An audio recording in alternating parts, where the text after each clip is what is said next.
You guys are good to go. Oh, good. All right. I'd like to call the meeting to order. Please rise and join me in the Pledge of Allegiance.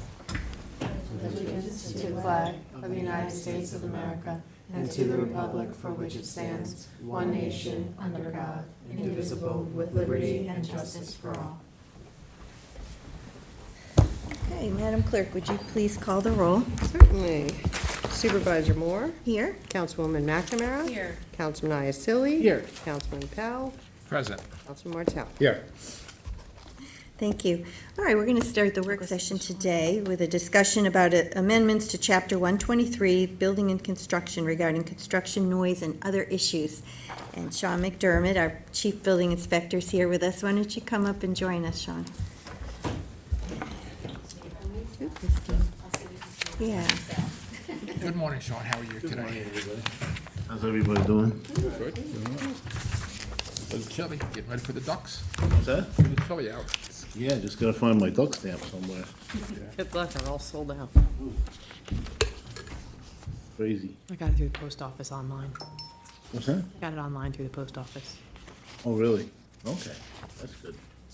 Cause your hunting permit now is on your phone now. Yeah. No more back tags or anything like that. Crazy. Just don't lose your phone. Yeah. So I'll just say thank you, by the way, Sean, for all your efforts in collaborating on this. I know we had a work session on this previously. There were some questions about the extent to which we should be restricting construction noise from occurring. Also, there were questions that Councilman Pell had raised about parking, how we can address some of those issues. I talked about this with Councilwoman McNamara as well, and Christine, you've been very helpful in trying to redraft this to account for everybody's concerns and questions, so I'll leave it to you all. So, I mean, everybody, I think, has a copy of the latest draft that we came up with, and I think it does strike a balance that you all were looking for, but obviously it's for you to comment on and give us some feedback, and Sean can go through it specifically if you have any questions. Okay, well, I mean, the first one here on 23, 10C, in addition, with regard to said building permit, the chief building inspector shall therein require on-site parking, and such requirement shall be printed thereon. In determining the requirement to provide for on-site parking, the chief building inspector will take into consideration such things as the size and scale of the project, the expected duration of the project, the amount of workforce reasonably expected on site daily, and the time of year. And that would be in May, and he may do that, depending on the circumstances that each of those things would Yeah, dictate. each job is different, you know. Most of these jobs are in neighborhoods, and they do impact the neighborhood. So trying to find the balance, because just as the people have every right to build their house, the people living around that have every right to not have their access blocked. Emergency vehicles have to be able to get through around the job site, which over the years, we've had certain job sites that, I mean, if I have to do an inspection, I'm parking a mile down the road. So that's something that I would take into consideration with the person applying, sit down with them and have an open discussion. And by the way, that goes into a lot of it dovetails the concerns that have been brought by some of the public who feel like there are all these vehicles on these properties. A lot of people that talked about this, that wanted us to bring something up, have addressed the traffic as well, and how if we can rearrange this code to address some of the traffic, this gives you the ability to say, well, you know, you can only have a certain number of cars in this space, and that gives you that authority to do that. Yeah, everything, again, it's on a case-by-case, Basis. you know, I mean, you know, house that I would build in my neighborhood is definitely not one that was being built on Ocean Road in Bridgehampton or Dune Road. The size is considerable, but, you know, you have to sit down and discuss, you know, do you need 5 HVAC trucks on site? You know, you have a shop. lock down a job box, have your stuff delivered, and you guys can drive together in a couple trucks. You know, your tools are on site. And then the biggest thing is individuals driving to the job site in their own personal vehicles. And that's where we have to try and get a little creative. You know, is there a common place that you guys could meet and carpool and come in like that? Is there a way, though, this is only upon issuance of the permit, is there a way to, if there are neighborhood complaints, to after the fact, change or amend parking restrictions? We could work with that. Okay. It's Because, flexible I within mean, the I language. mean, I could tell you just from being in the service industry, I mean, there's places that we were servicing, especially on cul-de-sacs, where the entire cul-de-sac is just locked down with, you know, you have 5 painters and 5 different cars, and everybody has their own vehicle, and it's just, they literally take the neighborhood hostage for the entire length of the project. It's a real issue, and it's a very valid issue. You know, the complaints that we receive, you know, we don't take lightly. It's hard. You know, we have certain areas that you have a big house being built in a small neighborhood. And so they can't really park on site because there's no room. You know, we just received a complaint this week. A lady called, said this construction is being built and it blocked off the whole street. I called the contractor, good reputation, and he said, we were pouring the foundation. You know, it's a small lot. That's the only way you can get in to pour the foundation. So he assured me that he'll do everything in his power not to block the roadway. You know, I mean, it's also, a it's job site management too, because a lot of these guys, they park in a way that you could basically see when you're parking, nobody's getting around you, they stagger, you know, on either side, and like I know the village sometimes, on the smaller roads in the village, they'll do temporary parking restrictions on one side when there's a construction job going on, which is something we also may want to think about. Yeah, I've talked to Chris Talbot about that,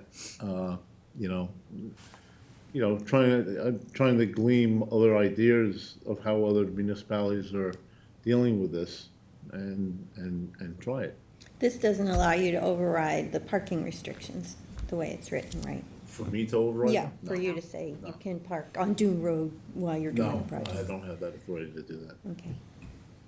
But you do have now within the code, it's baked in, you do have the authority to inform some of the contractors as to what they Per- should be per doing, which I permit. think And is it's something that we enforceable. hadn't had before, and now it's Yes, enforceable. when it's related to the permit that's involved, Correct. like that. Well, I think it's, you know, this has become more of a problem now because employers don't want to pay their employees to come to the shop, and they don't want to pay them to ride out in the traffic. Therefore, they say just show up at the job site at X amount of time, and they're traveling on their time, not their employer's time. Right. So, It's also just getting people to retrain the way they're thinking about these jobs and how many people they actually do need, and it's, you know, drawing Actually attention to manage it. the- Yeah. job sites. We always had to meet at the shop.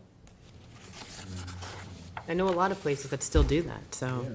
it's not like And it's there's unheard of. There's also a second amendment, and that speaks to, The D, yeah, 230, 12311D, any building permit issued on or after January 1st, 2026 shall be subject to a condition that no work shall occur on federally recognized holidays and shall be further subject to Sunday restrictions running from June 1st through August 31st, allowing work no earlier than 9 a.m.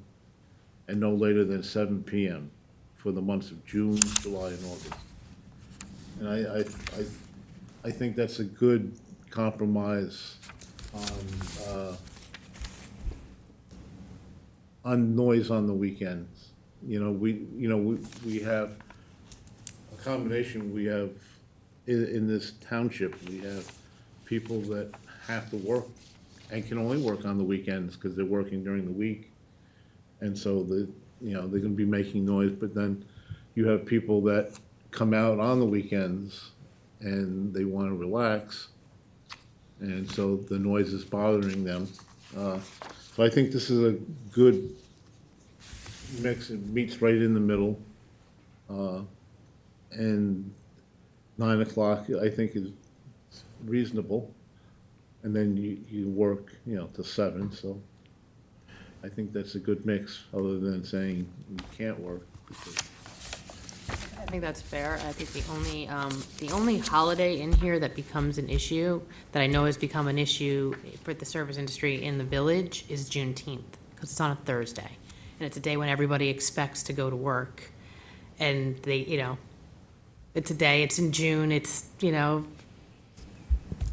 mean, it's something I guess they're gonna have to address and deal with. But the only other thing that I had asked was Ryan Murphy, I'd spoken to him about this briefly yesterday, and he had asked about having something in the code about suspending this in case of there's a hurricane coming or a storm or something You always to that can do effect. You don't need anything in the code, you can do that anyway. But would you have to suspend the code?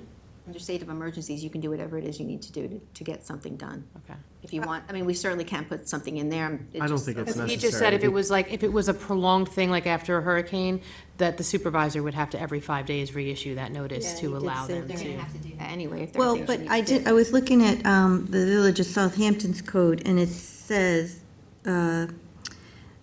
it shall not, in the definition of construction work, shall not mean the performance of necessary emergency repairs or work. So maybe we could just We can add a that. sentence Sure. so that emergency Yeah, yeah. situations are exempted. Is that It an would be, issue, but Michael? yes, it's, I mean, that's You- certainly you easy to can- add. You That's can right. add that. It's, There's no we impact deal by adding with that. people that get pretty creative. So what their emergency repair, that they consider, It's Yeah, written in. I have and to you know put it what in else, the this also, because you said something about homeowners, it doesn't prohibit, I was just looking at, I finally just really focused on this, sorry, I didn't do it before, but I was looking at Quogue and Southampton Village, and, they're a little more restrictive, but they have something that says, construction work is defined by performance by employees or independent contractors. So it exempts the homeowners, because I think that's part of what we were concerned about, that the homeowner has to work during the week, and then they wouldn't be able to do any work on the weekends. Holidays. And, so maybe if we exempted that, we could be a little more restrictive. I Yeah, mean, I like that. like the Southampton one, no work on,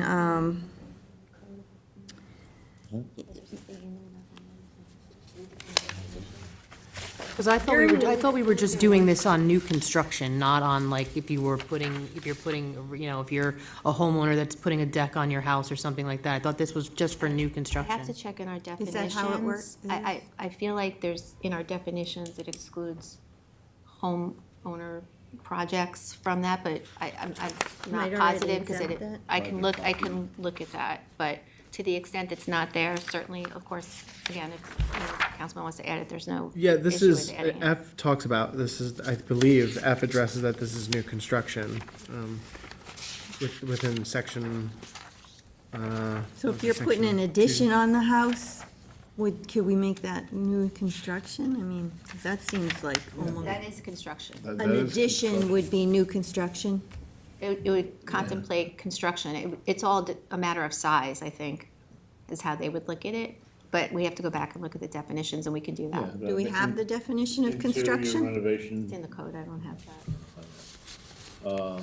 interior renovation, Yeah, exterior really is the concern.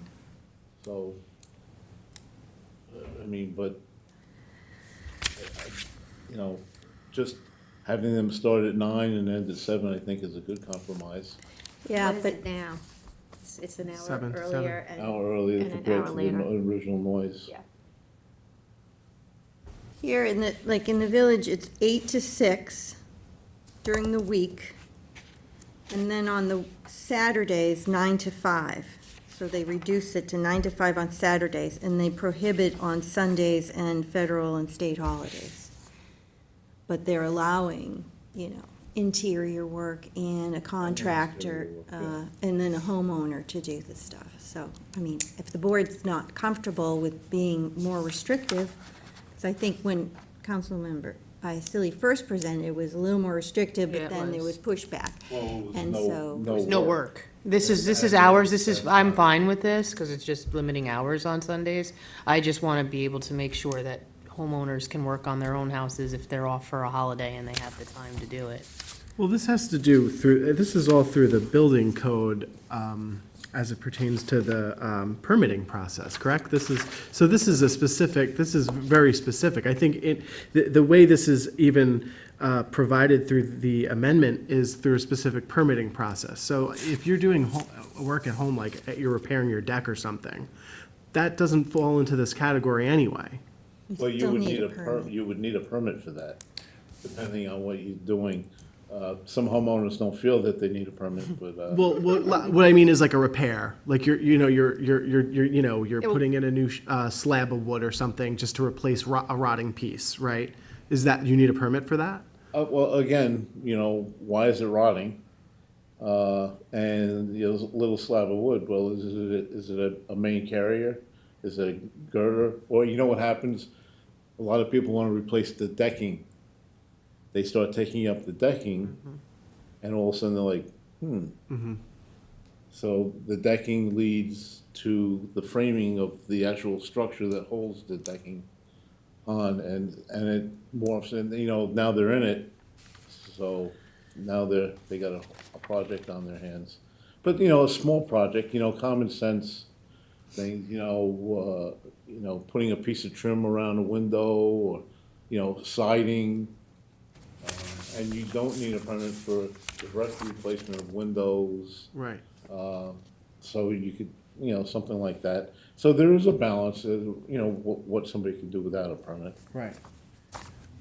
I think this is a good first step in the direction that we want to take. I know that obviously, there's always room for making this, improving this, or making it more restrictive, or not making it restrictive. I mean, I think based on the feedback that we've been getting from the public and the willingness from the building department, which, by the way, I really appreciate your collaboration on this. It's been great to work with you, Sean.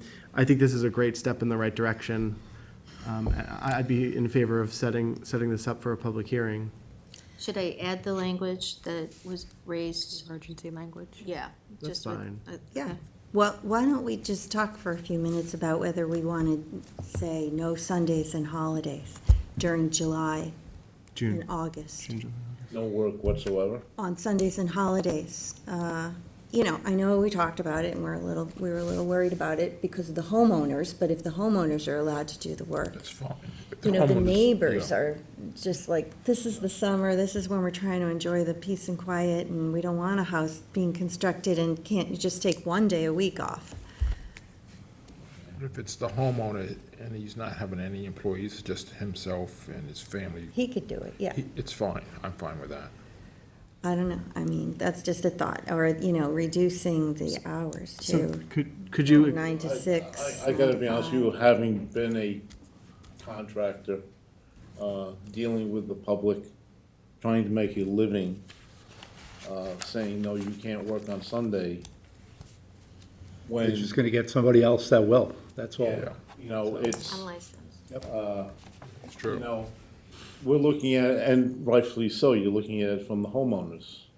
What I'm looking at is having my own business, 6 days a week's not enough? 7 days. When you have your own business, you're working 7 days a week, 24 hours a day. There is no break. This is where we can't lose sight. And if you have the 3 days of rain in a week and you have to get something Exactly. done, you have to Or if work. something happens during the week and now you're pushed into the weekend, you have a deadline, and, most contractors get paid on completing things. So it's, I think eliminating one full day I think it's an overreach, to be honest with you. for In a some- private Even though it's contractor. just for the 2 months in the summer, July and August. It's just for a few months, but, that's the busiest time of year. I mean, instead of getting rid of a day, I would take the hour restrictions on Sundays and make them year-round. We could do that too. Because, those of us who live here year-round deserve to have some of our Sundays too. so what do Well, you, you've got 9 to 7. I mean, why don't you have 9 to 5 on a Sunday? Come on, it's Okay, so Sunday. we could, I'm fine with 9 to 5. 9 to 5 on a Sunday, I'm fine with that, but year-round. Year-round. Yeah. Not just in the summer. Because, I mean, the optics of it, if you're doing this for June, July, and August, you're saying you're doing this for a specific grouping of people, and, you know, the wintertime, it's dark after 5 anyway. Yeah.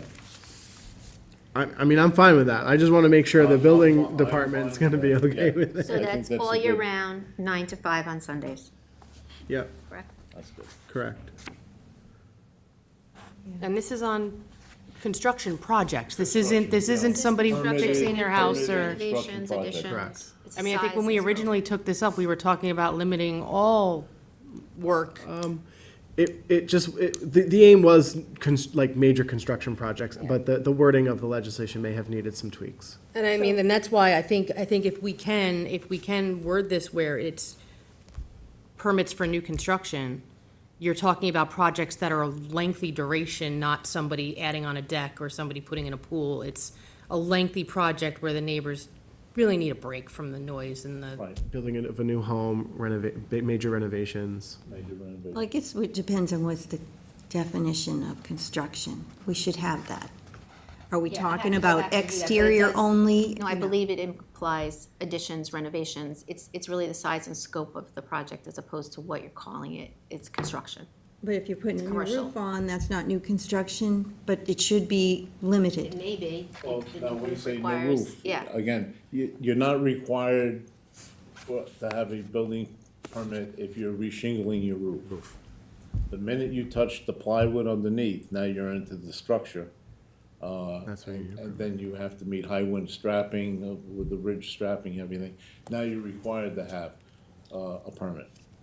And again, traditionally what happens is you have somebody that's going to repair their roof, to reshingle it. They start to pull up the shingles and guess what they find underneath? You have rotted Yeah, plywood. but if you say just new construction or additions, that's not gonna capture, or may not capture, someone who's putting new siding on their entire house, and that's gonna be a noisy proposition. So why would we just say new construction? I mean, I guess it all depends on what's the the definition of definition. construction, I mean, I quickly looked at it on my phone, which I can't really delve into too much, but it includes all of those things as opposed to what I thought you were trying to distinguish, which was like home improvement projects, which are more done by the homeowner.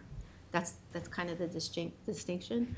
But, Sean makes these judgment calls on a daily basis, several times a day, depending on each of the circumstances of the projects. Because like you said, one starts out like tiny, a home improvement project, and then it turns into a big full-blown.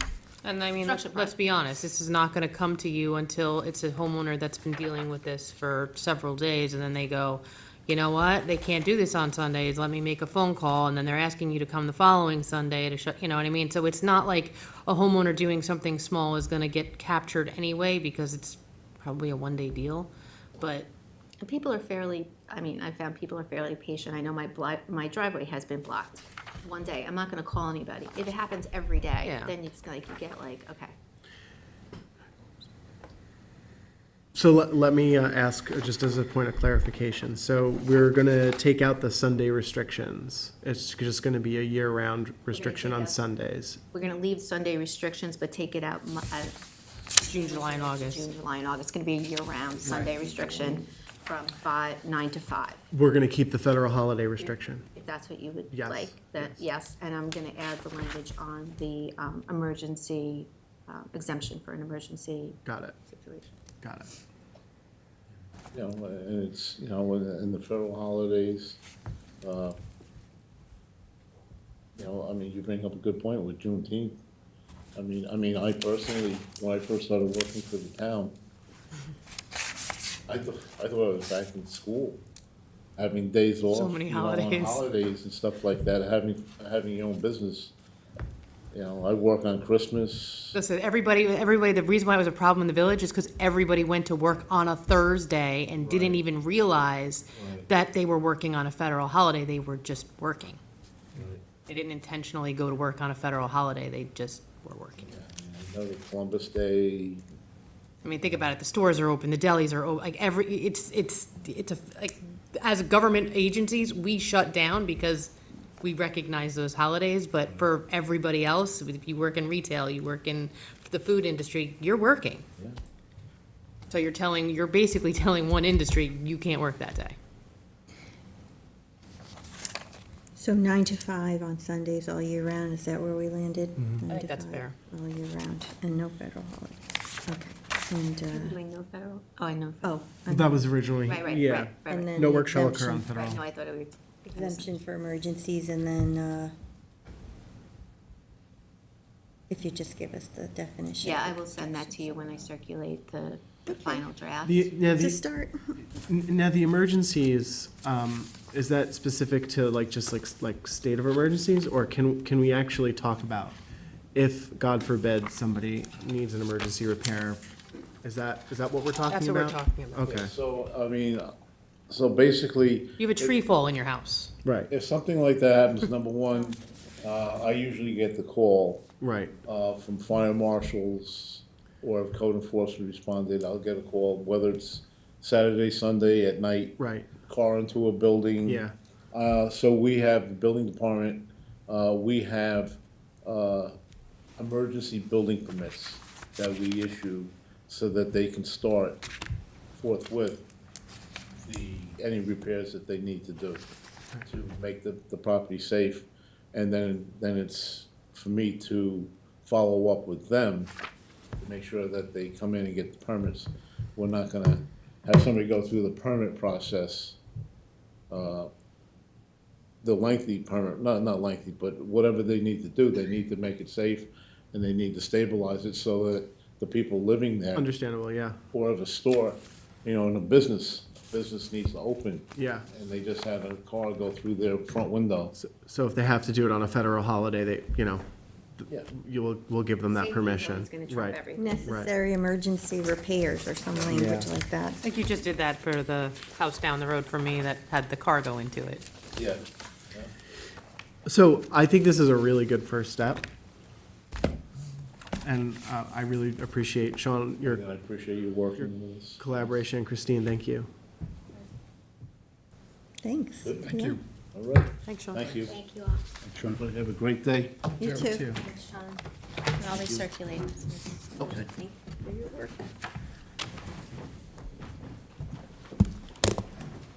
Oh, and Sean, we got some good positive feedback on three of your employees. Yes, Yeah, yes. that's so nice to get that for Always, them and for it's- all of us, yeah. Yeah, it's a tough business, and, I don't have to explain to you when you work with the public, but we get paid to help people. Yep. And that's what we're supposed to be doing, and they're doing it well. Yeah, thank you. Thanks, Sean.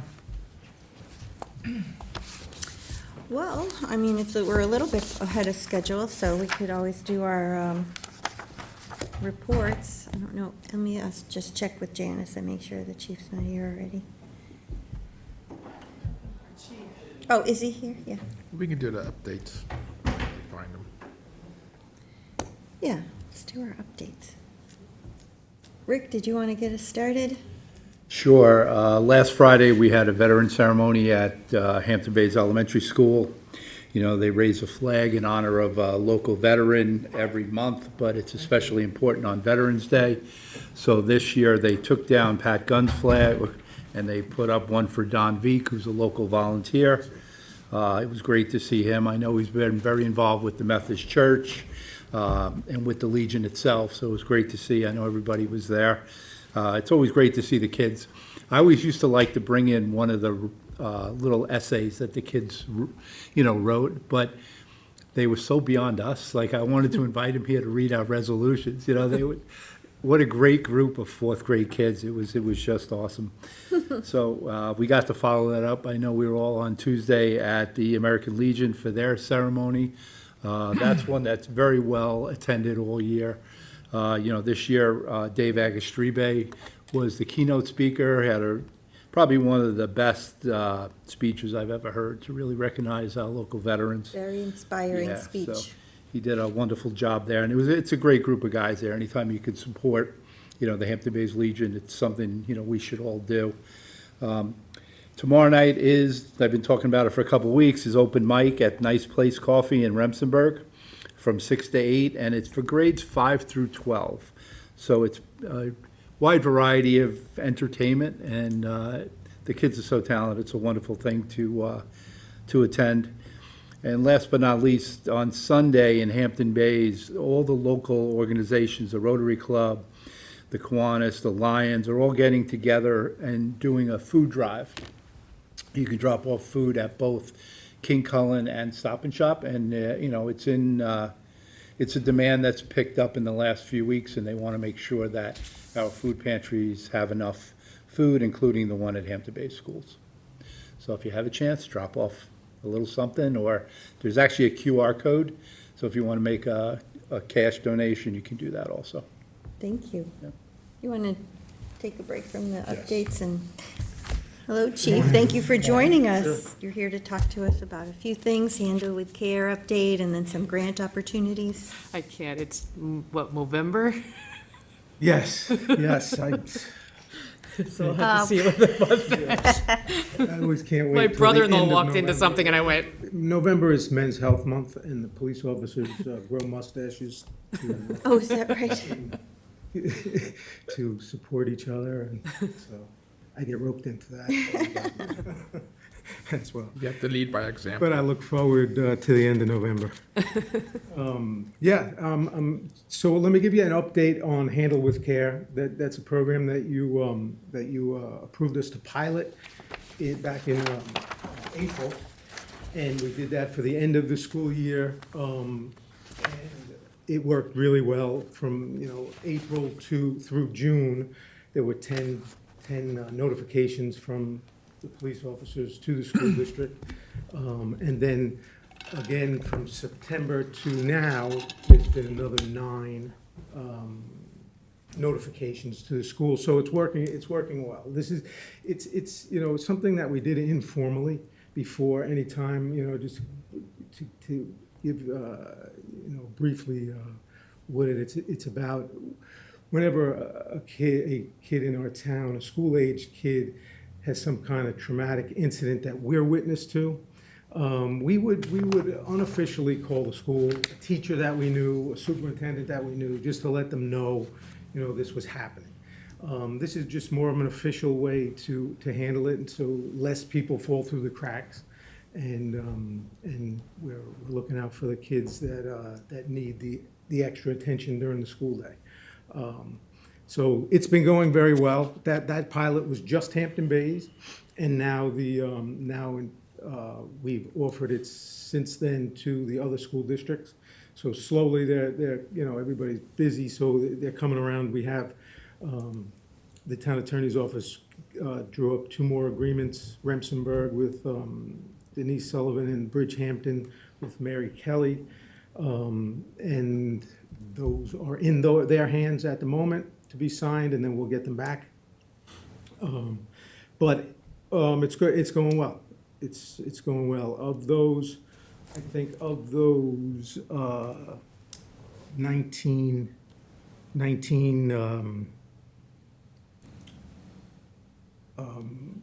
notifications. Notifications, 7 of them, no, three of them, only 3 of them, our SRO needed to get involved in and do extra. Our SRO monitors all of the notifications, so he sees them as soon as they go out, and if it's really serious, then he gets involved and makes sure that there's follow-up to it. And there was only 3 that happened.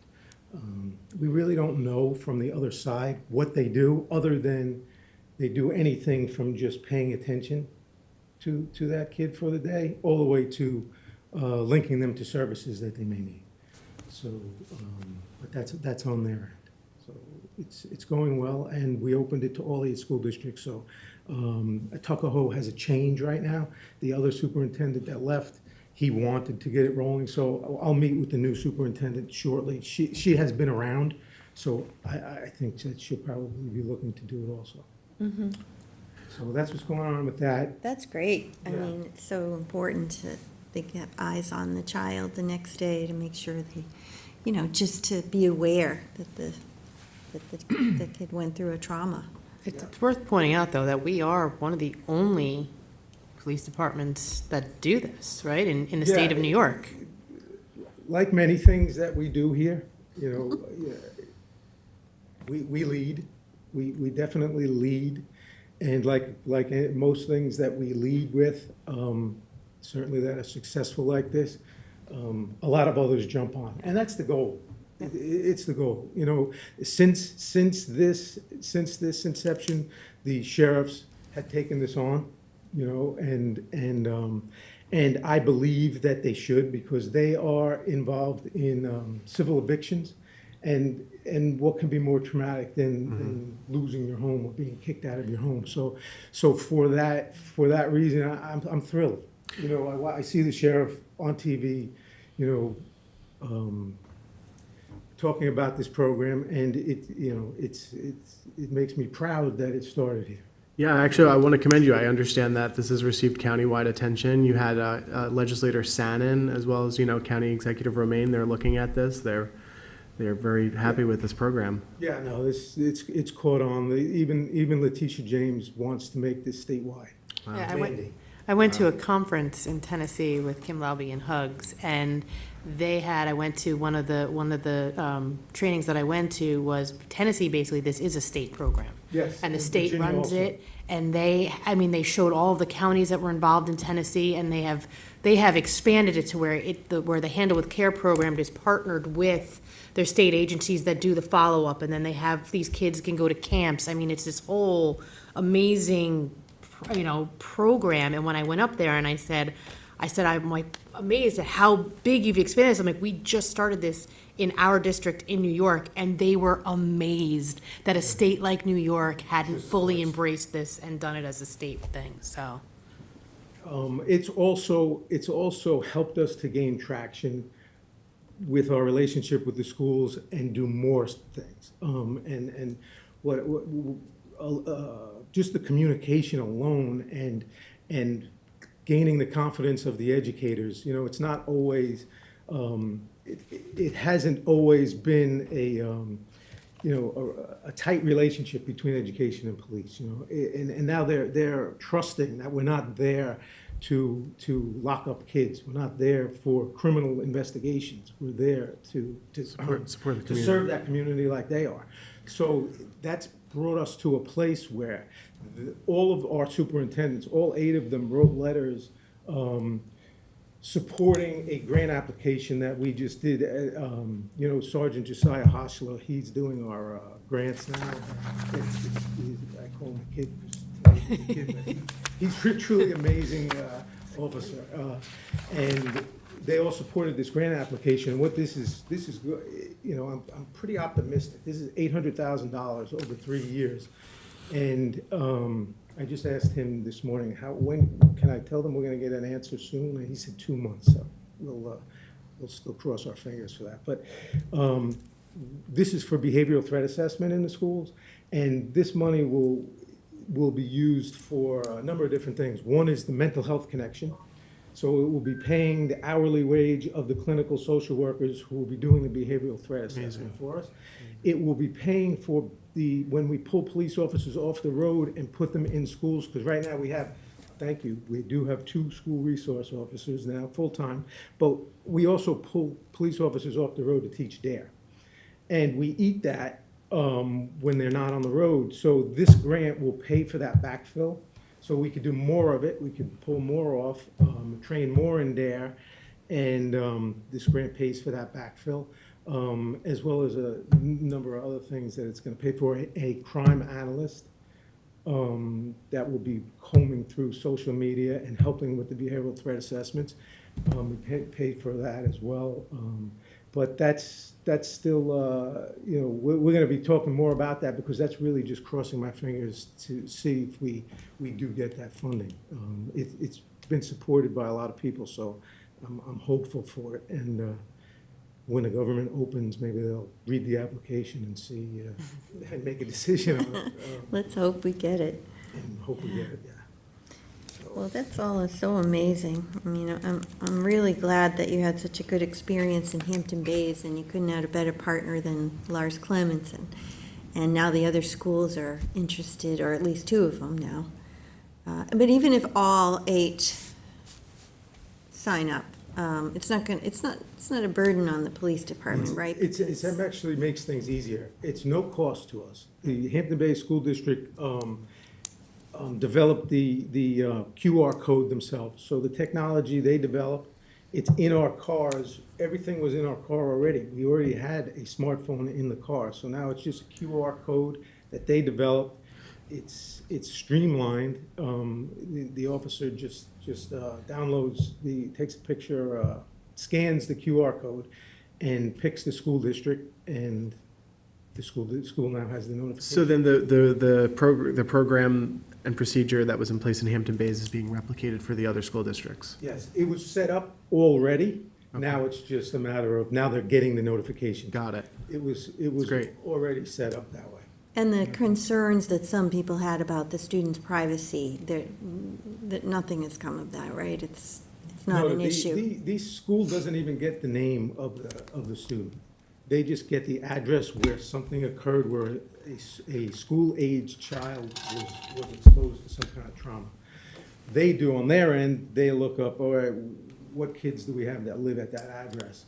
They don't know What happened. what happened. They don't know the people involved. They don't know if somebody was arrested or what. They don't know any of that. They just know, let's pay attention to this kid and see if they need help. And there's no information back the other way to the PD, so there's no concern for privacy issues. Yeah. What's the status on the linking in with the clinical social workers? Like, how is that process? Handle with care Yeah. wise, we don't get involved in School that. does They that. do that. But the school, The right, school does that, whether they feel as though their own people can handle what the child needs, or whether they need to go outside or talk to the parents to go outside. That's all on their end, and they don't report back to us. okay, Behavioral threat assessment, when we get to that level, yeah, that will be a team of SROs, clinical social workers, and educators. and that's dependent on the funding, That's dependent on, but that's what you imagine you will when I say create. dependent on the funding, to get it to where we want it to be. Right. We're doing it now. Okay. You know, we're paying attention to students that are on a track maybe to violence, and trying to steer them away from that. Right. But it's very, more or less, everybody's doing it in silos. Education's doing it on their own, we're doing it on our own. But I want to commend you, though, for the idea of linking both those, the policing field with the social working field, to understand that there's ways of going about dealing with folks who are having a hard time. And I think that it seems groundbreaking, in terms, because the nation's talking about it, and we're like on the path to doing it. Yeah, the nation's talking about it. This governor made mandates, actually, to all the counties in New York. You will have behavioral threat assessment. And How they much do. how much funding did they give Yeah, you? well, that's the thing. Yeah. You get mandates, we didn't get the mandates. The Unfunded. school- The counties, governments got the Right. mandates. Right. And, like a lot of mandates, doesn't come with, well, how would you like us to do it? Give us the rule book and give us the funding to get it done. So they do check boxes. I'm actually happy that they don't give you the rule book on how they want it done, because we know our communities best and what works here, and I'm glad that we can set it up the way that it works. We for have, us. we have partners with the U.S. Secret Service. We actually just did in combination with the Hampton Bay School District, we put on a training that, where the U.S. Secret Service came in. These are the experts in behavioral threat assessment, and they came in and introduced behavioral threat assessment to superintendents from, all the way from Glen Cove to Montauk came to this. There was, I think 150 people there. I spoke and introduced what we were doing here in the town, what we were hopeful to continue, and they spoke about the introduction of behavioral threat assessment. They're also committed, they're the National Threat Assessment Center, and they are committed to training us throughout this whole thing, training the educators, training us, training the mental health people that are involved. Family Service League sent social workers that they anticipate will be part of the program if we get the granting. So it's rolling, it's just, And the trust and the communication that's improving is so so wonderful to hear, because that's what's been lacking in the past. The school is concerned, right? And now, the more they deal with you, the more they trust, and they'll welcome us in. So it's all flowing in the right direction. Yeah. What about this, a couple other grants, right? That, Yeah, well, there's several grant applications that we have going on at the same time, but that's the main one. mm-hmm. There's always, like, as they come up, we put in for them. We just did one, we did There were two, two last night the on body the worn agenda. camera one, and, Oh, yeah, as we increase the size of the department, naturally, we need more cameras, so we put in for grants to get those, to get that equipment. and what was the other one for? It was something about a.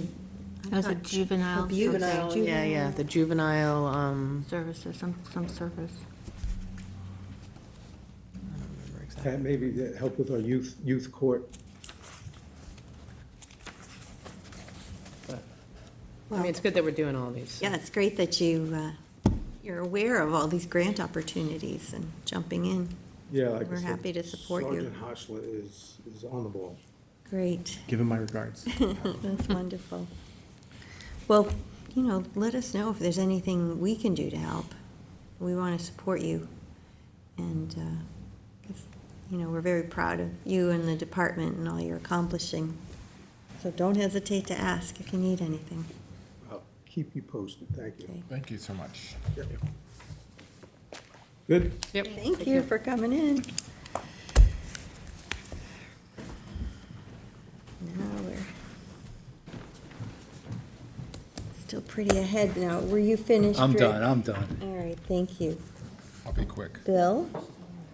Forget what you can say. We've all been waiting for this day for West Hampton Senior Community Center. And it's gonna be December 2nd at 1 o'clock. Bring your boots, bring your shovel. We have a digging party. Yeah, we had the kickoff meeting with all the contractors, and they were so professional, and I have a really Yes. good feeling about this They project. promised me by next fall, we'll be having a party there for the community. Yeah, so they'll send out more details, Yes. but On the website. it'll be it'll be- December 2nd at 1 o'clock. That's what it seems to be now, and we'll do the groundbreaking. Yeah. And then last night with Michael, I'll let him fill you in about going into Noriak Civic with Charlie and Mark and Nick. Okay. Tomorrow I go into Tuckahoe School for Careers Day at 8 o'clock. I did it last year. It's fun with I don't know what grade I'm gonna have tomorrow, but it was, Oh, that's so cute. yeah. I can't bring the dog, but, because he's part of the job. That's too bad. They would love to see Henny. And what else is going on? I think that's about it. All right. And other than the other things that you both mentioned, there was last Saturday, the Kiwanis Rotary and Knights of Columbus had a big fundraiser for the local food pantries over at the Immaculate Conception in West Hampton. And that was very well attended. So it was nice to see. Good coordination, good food. I thank them for doing that. Michael?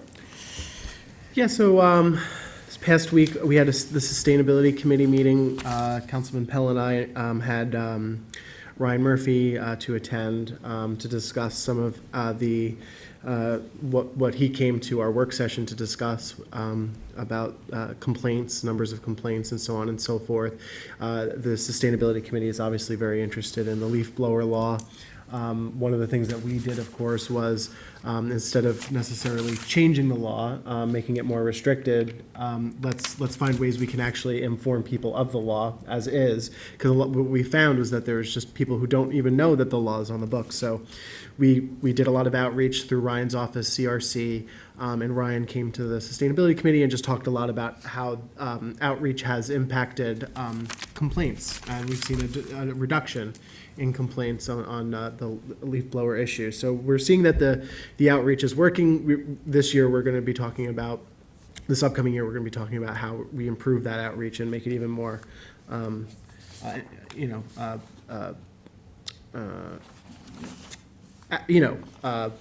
active to really promote the idea of following the code and improve compliance. I did attend the Noyak Civic. Councilman Pell was there.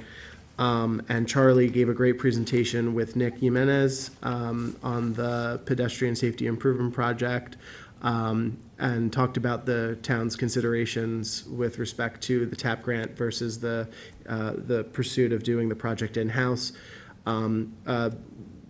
Charlie and Nick fielded a lot of questions from the community, and I will say that he did an amazing job. Both of them did an amazing job, really going through what the project is going to look like in terms of the scope, the timeline, the cost.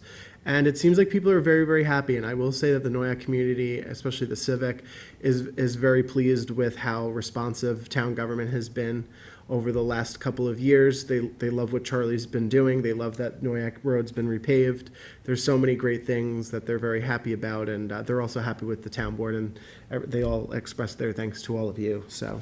And then in the spring, we'll be able to do the second half of Noyak Road. Yeah, the money's in the budget. Yes, and there were questions about whether that was going to be is there a phase 3 or is it the rest of it is in the budget? I think it's 2 phases. We reduced it to the 2 That's phases. what I thought, yeah, so there were some questions about that, but that's good. Yeah.